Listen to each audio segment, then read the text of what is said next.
Monday, Marples here, Square Foot SF. I'm a real estate broker in the city of San Francisco. And today I'm going to be sharing some of my insights onto the neighborhood of Nob Hill. Now, if you know San Francisco, Nob Hill is really the quintessential neighborhood in the city. It is right up the hill from the financial district. And it's one of the oldest neighborhoods in the city.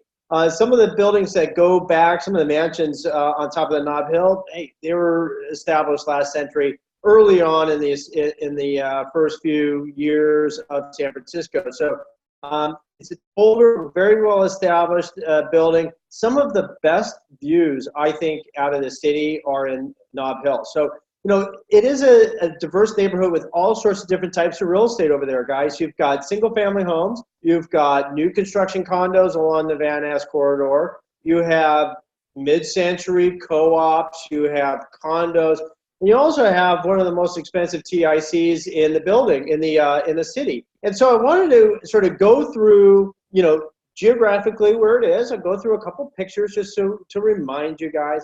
But I wanted to go through some of the pictures also to just show you what you can afford, some of the bigger complexes that might be of interest to you. So let's start it off with the neighborhood selection of Nob Hill. So if you can see, we are, you know, right up from the financial district. Here's the pyramid right here. You've got Chinatown that goes right through here, highlighted right there. You'll have the Powell Street train that goes up, the cable car. Right now, they're actually digging underneath Sutter Street, and you're going to have a Muni line that's going to go into that Chinatown district. It's bordered by Van Ness, where I said that there's some new construction condos over there, like on Washington, Clay Street, and Van Ness. You have Broadway. And Broadway, you remember, there is a tunnel on Broadway, you know, underneath. And, you know, you either on one side, you get off you know, right next to like Polk Street, you know, just before that. Or on the other side, you're getting off right at the heart of Chinatown, which really leads into North Beach and all of that. You do have a shopping street here, which is Polk. Polk is really one of the longest shopping streets within the city. You got to look out because when you go south of, say, California Street, there are some bars, and you know, so the neighborhood does stay alive after hours, especially if you're in those complexes on California Street at Van Ness. You know what I'm talking about. But I'm going to go through here. So you can see the boundary of Nob Hill. You do have down here underneath my bar here, you'll see that we have Union Square. So this just gives you an idea. So I'm going to go over here and show you some of the pictures. So just to refresh your memory real quick. You know, as I said, you know, there's Grace Cathedral at the top of the hill. You have the Fairmont Hotel. You have a couple other very, very prestigious hotels at the top. But it really comes down to sort of knowing what's up there, knowing what kind of buildings are around. So when you see it, like here's the picture, you know, quintessential San Francisco. The picture is taken over in the downtown financial district. You go up the hill and you get into Nob Hill. So that just sort of gives you a quick little rundown. You have the Pacific Club right up here. Not too much of here, just a little bit of a variety, right? So let's close out of that and let's get straight into some of the buildings that I find up there. So the closest to the financial district is really going to be 850 Powell. So there's 850 Powell. There is the building right next door to it. And then there's one on the kitty corner, all very similar buildings, old school architecture, really cool if you want that ornate detail. So you have an older building, you have the box beam ceilings, original floors. A lot of the units have been renovated. I've actually seen some gorgeous units in this building. You know, you do have a higher HOA. You know, this unit is a ground floor, not a ground floor unit, but a lower floor unit. So, you know, you're right next to the cable cars. And so you do hear it. There's no getting around that on this unit in particular. But just gives you a little bit of a flavor for what's going on in that building. Let's see if there's there. That's what I was looking for. This is sort of the classic entrance. You know, you have stairs that go all the way up to the units. You have the ornate detail throughout the building. You do have a doorman, so he sits right here. It's, you know, concierge doorman. I would say that, you know, it's not going to be the high level of service that you're going to see down in some of the condo complexes in South Beach, you know, Lumina, Infinity, and Millennium, for instance. But you will have somebody there that receive packages and give it a little bit of security. Now, when we're going out, let's take a look at, let's not start there. Let's start over at one of my favorite buildings. I grew up in mid-century modern building, or home rather, and the Comstock, which is at 133 Jones Street. This is a building that's a little bit off the top of the square at the top, but you have some fabulous views. This is a mid-century modern building, so very clean lines. It's actually a stock co-op, guys. So, you know, this is a building with a stock co-op. You're not going to be able to buy into a unit and rent it out. There's policies that are in place to make sure that the owners are owner-occupiers. A lot of people use it as a secondary residence, but you're not going to have any renters in there. And I think that's important on those co-ops. A little bit harder to get into the co-ops as far as more paperwork and more process. But it's not like a New York co-op by any stretch. But look at the views, guys. That right there, Golden Gate Bridge views right there. Look at that. See if I can get a little bit better. This is not too much of an expensive unit. It's a little bit lower, but it gives you an idea. Look, you're in it at, you know, 1 1/4. You do have popcorn ceilings. You do have the Madman bar. A lot of the units, some of the units have kept their original detail. A lot of units have opened it up, just like this one. They opened it up and they did a remodel on the kitchen. I would say that remodel is still pretty darn old, guys. You know, it's not my cup of tea. It might do for a refresh. I mean, the cabinets look great. It's just not my personal style. I actually don't think it really matches the interior of the or the what the essence, the essence rather, of what the Comstock's all about. You know, it really is mid-century modern. I have a client of mine that lives in the building, and he is an expert. He's written books on mid-century modern. This kitchen is not it, guys. Here's another unit. Oh, no, it keeps on going to another. So here's a little bit higher floor plan. I love the corners. I was in this unit not too long ago. The other thing about it is all the units, or most of the units, have this patio space.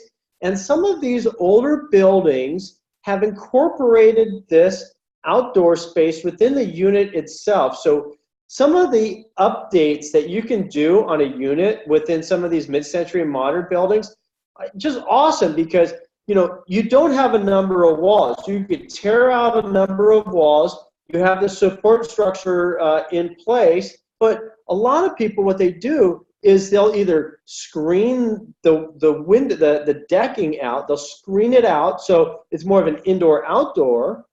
Or what I've seen is people actually take the glass and they push it all the way out. And if they do that, then you're increasing your overall footprint within the unit. And hey, guys, that's a value add. You know, there is a unit in here right now that is a basic shell, and it needs updating like nobody's business. But when you look at the potential of it, it's insane. I mean, when you think about value add and you think about adding square footage, especially to a unit within the city, hey, you know, that's a great way to increase your values.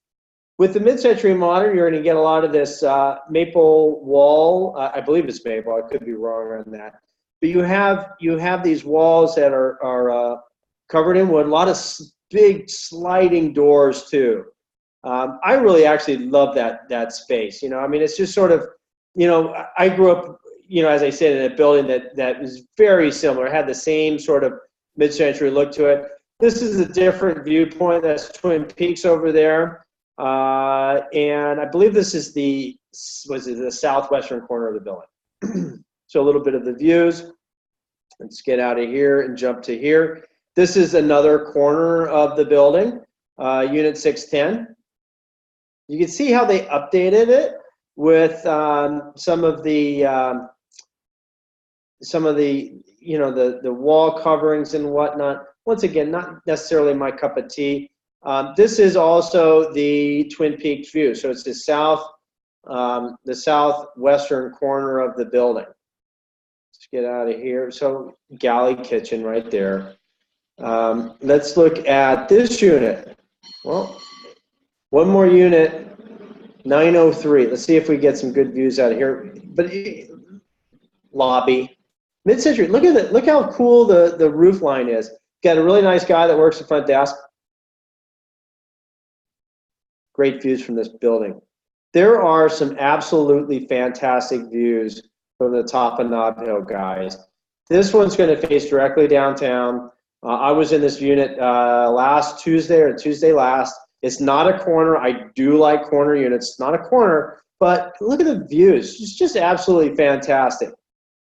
Going to get a little darker in the afternoon, but then when the light hits the east bay, you're going to get really nice sunset views. Let's get out of here and go to another building here. Let's see.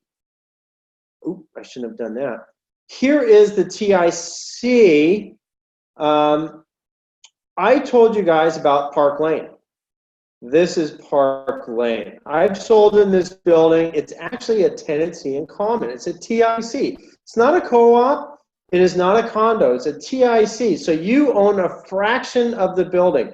A lot of the owners in this building, you know, they're playing at a different price point. You know, for 2.725, that is very much on the low side of what you could spend in this building. This unit in particular is one that I believe was retained by the original tenant. They bought the unit. They opted not to have it renovated through the developer because this building had had a full renovation in the last number of years, and then they sold off the units. There's pictures of the lobby. Very beautiful, classic San Francisco. This unit, I could be wrong, but I do not think it was renovated. Yeah, it wasn't. Look at the countertops. It's going to be a little bit different than what the standard developer did. So overall, it's nice. I do think that if you are at, say, $4 or $5 million, $6 million, some of the units are huge. They have great views, a lot of class and character throughout this building, guys. Just, it really is. And look at that. Hotels right there. Okay. Really, really nice building. 1100 Sacramento. Here's another one within the building. This is an example of a renovated unit. You have these beautiful archways that go around it. This is facing south. That is facing north. Designer kitchen. You can eat in the kitchen. Great, great views, guys. I mean, really fabulous. But you're also at the $5 million, $6 million price point on it. So, clearly it should be fabulous. Let's go through here real quick. Also, let's shift gears a little bit. There are some new construction. If you're looking for new construction, along the Van Ness corridor, there's buildings like this building, the Marlowe. So it is technically on the Nob Hill side, so on the eastern side of Van Ness corridor. Cross street is going to be Van Ness. But if you know the city, Van Ness has really, it's currently going through a full renovation. So that's Highway 1. So they're redoing it, and what I've seen that's really the main factor in it is really the buildings right down here, which is going to be the main hospital. The general hospital is going to go on to Van Ness. And ever since that decision had made, the Van Ness corridor has really come alive. A lot of new construction, a lot of new buildings, really nice neighborhood. The neighborhood is increasing and becoming better and better. So if you're looking for that newer construction, at a more affordable price point, this one's just under 1.6. Hey, check out buildings like the Marlowe. I know that there's a smaller building just on the other side of the street, kind of on Washington, that I really like, smaller, more boutique. There's a handful of buildings that are new construction that are definitely worth it. And the nice thing about it is you're going to be right next to Polk Street. Polk Street, I cannot tell you the conveniences that are on Polk Street, but they are there. If you want, a donut, if you want paint to paint your unit, if you want good restaurants, coffee shops, gyms, they're all on Polk Street. I think Polk Street is a great street. You just have to look out when you go a little bit further south of Geary Street. There are going to be some bars. Here is another building that is new construction. Just take a look at it. I just want to flip through some of the pictures just to give you an idea. You know, very clean, very modern look and feel of these buildings, guys. So I'm timed out of the MLS, so I'm not going to be able to show you anything else while we have the time. But I'll tell you, you know, Van Ness has really come a long way, and it's just getting better. You know, right now it's very inconvenient to drive on the street. You know, impossible to make a left-hand turn, for instance. But you know, with the renovation of that, and if you wanted to get close to the city in downtown area, check out Nob Hill. I think some of the downside is you don't have an above ground rail. You know, you do on Polk Street, but it's not going to get you very far. It's going to get you to Union Square. But you do have buses. You do have the cable, not the cable car, yeah, the trolley on California Street, and that's going to take you from Van Ness all the way to the downtown area. You have the buses. Buses are cruising Van Ness and California Street.